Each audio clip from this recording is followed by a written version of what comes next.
உலகெங்கும் இருக்கும் ஜோதிடம் டாக்ஸ் தமிழ் நேயர்கள் அனைவருக்கும் எனது இனிய வணக்கம். நான் உங்கள் வாழ்க நலமுடன் ஜோதிடர் டிஜே சுந்தரபாண்டி. தற்போது நம்ம என்ன விஷயத்த பார்க்க போறோம்னா, அதாவது பார்த்தீங்கன்னா, மொத்தம் 12 ராசி. இந்த 12 ராசி நேயர்களுமே ஒவ்வொரு விதமான குணாதிசயங்களும், ஒவ்வொரு விதமான கர்ம பதிவுகள்ல தான் நம்ம பிறந்திருக்கோம்.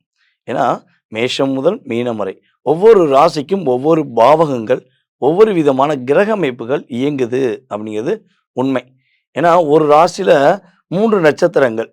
இந்த 3 நட்சத்திரத்திலயுமே பார்த்தீங்கன்னா, ஒவ்வொரு நட்சத்திர அதிபதியும் வெவ்வேறா வருவாங்க. இப்ப அஸ்வினி நட்சத்திரம் அப்படின்னு எடுத்தோம்னா கேது வருவாரு. பரணி எடுத்தோம்னா சுக்கிரன் வருவாரு. ஸோ, அதுபோல கிருத்திகை எடுத்தோம்னா சூரியன் வருவார். இதே மாரி தான் ஒவ்வொரு ராசிக்குமே 3 நட்சத்திரங்கள், 3 நட்சத்திர அதிபதிகள், அதேபோல அந்த ராசியில உச்சம், நீசம் அப்படின்னு பெற்ற கிரக அமைப்புலாம் நெறைய இருக்கு.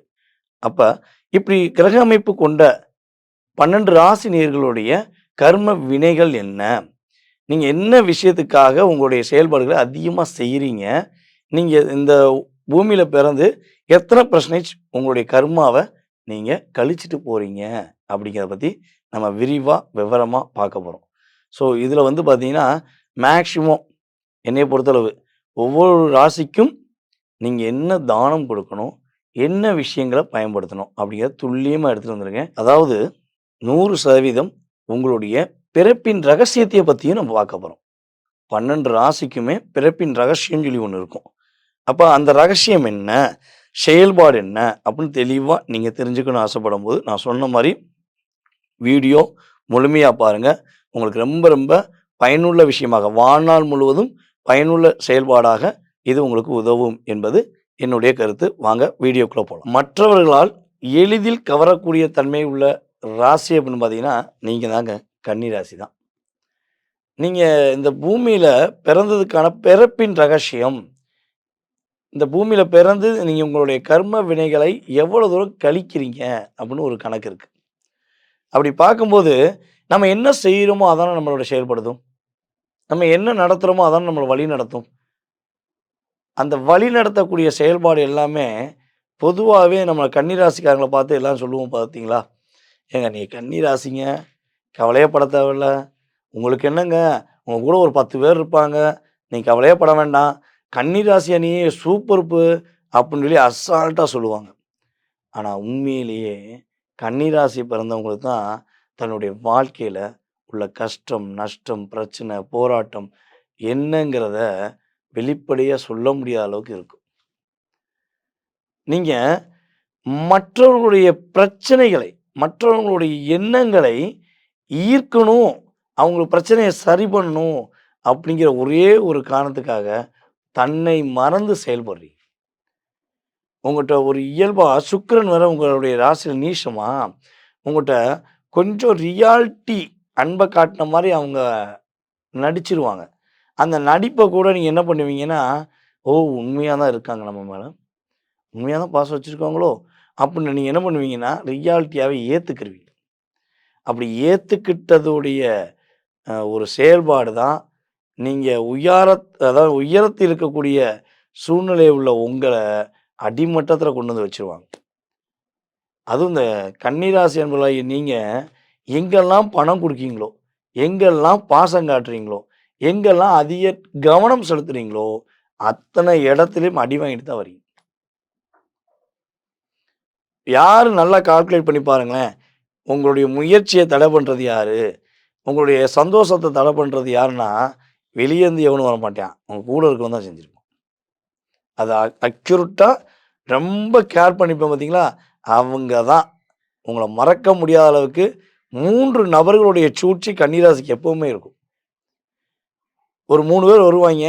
தேவைக்கு யூஸ் பண்ணுவாய்ங்க. தேவைக்கு உங்கள பயன்படுத்துவாய்ங்க. அங்க, இங்கன்னு உங்கள யூஸ் பண்ணிட்டு, அந்த 3 பேருமே ஒண்ணு போல அவங்களோட சுயரூபத்த காட்டிட்டு போயிருவாங்க. ஸோ, அடுத்து நீங்க தெளிவான மைண்ட்ல இருப்பீங்க. தூங்கும்போது நினைப்பீங்க, நம்ம இவ்வளோ தூரம் ஏமாந்துருக்கோம். இனிமே நம்ம கரெக்ட்டா இருக்கணும். எக்காரணத்த கொண்டு ஏமாறக்கூடாது. புத்திய சிதற விடக்கூடாதுன்னு யோசிப்பீங்க.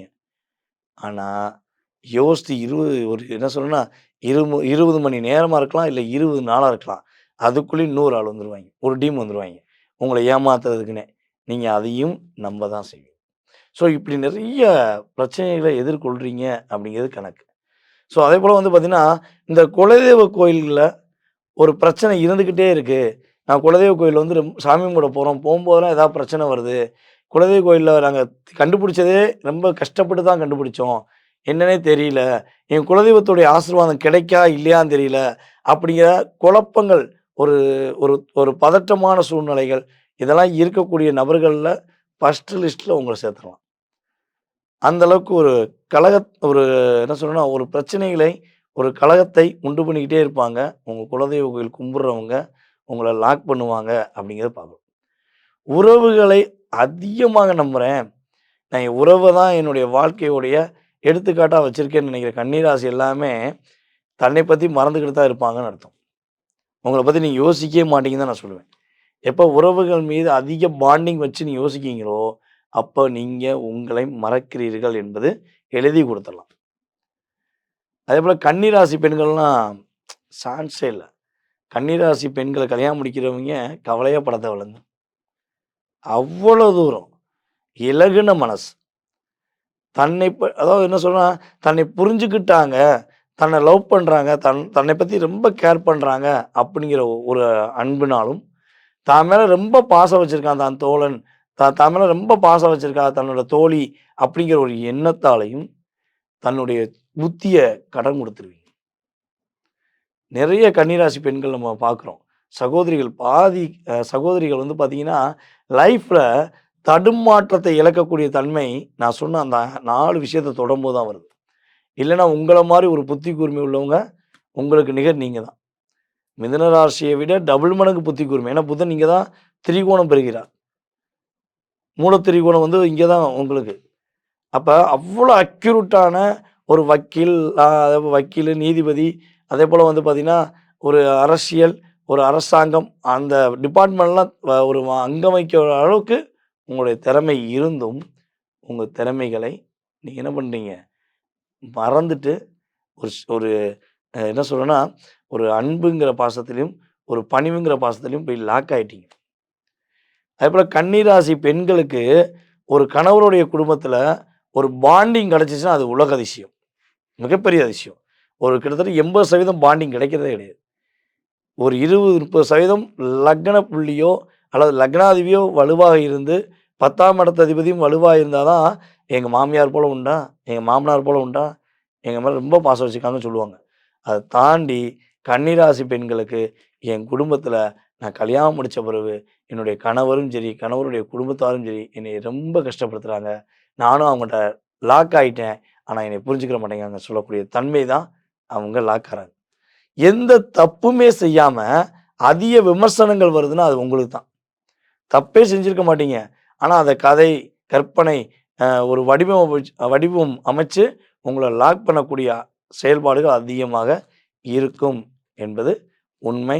ஸோ உங்க லைஃப்ல நெறைய தடுமாற்றம், நெறைய பிரச்சனைகள், நெறைய குழப்பங்கள நீங்க சந்திச்சுக்கிருக்கீங்க. அதாவது பொதுவாகவே நம்மளுடைய கன்னிராசி அன்பர்கள் இந்த வாழ்க்கையில தன்னுடைய கர்மாவை கிட்டத்தட்ட ஒரு 90% கழிக்கிறீங்க அப்படிங்கிறது உண்மை. நீங்க உங்களுடைய வாழ்க்கையில நல்ல விதமான கர்மாவை ஏற்றுக்கொள்வதற்கும், தேவையில்லாத கர்மாவை நீங்கள் வெளியே தள்ளுவதற்கும் 2டே 2 விஷயம் ஃபாலோ பண்ணுங்க.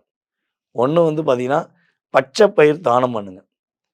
பச்சை பயிர் தானம் பண்ணுவது, பச்சை பயிர் வந்து நீங்க அவிச்சு உங்களுடைய பக்கத்தில இருக்க சிறு குழந்தைகளுக்கு குடுப்பது. அதுக்கடுத்து வந்து பார்த்தீங்கன்னா, அ புத்தகம் படிக்கிற குழந்தைகளுக்கு புத்தகம் வாங்கி குடுப்பது.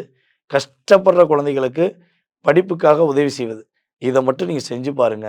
உங்களுடைய கர்ம வினைகள்ல நல்ல விதமான கர்மா உங்கள தேடி வரும். தேவையில்லாத கர்மா உங்கள விட்டு விலகும். தேவையில்லாத நபர்கள் உங்கள விட்டு விலகுவாங்க.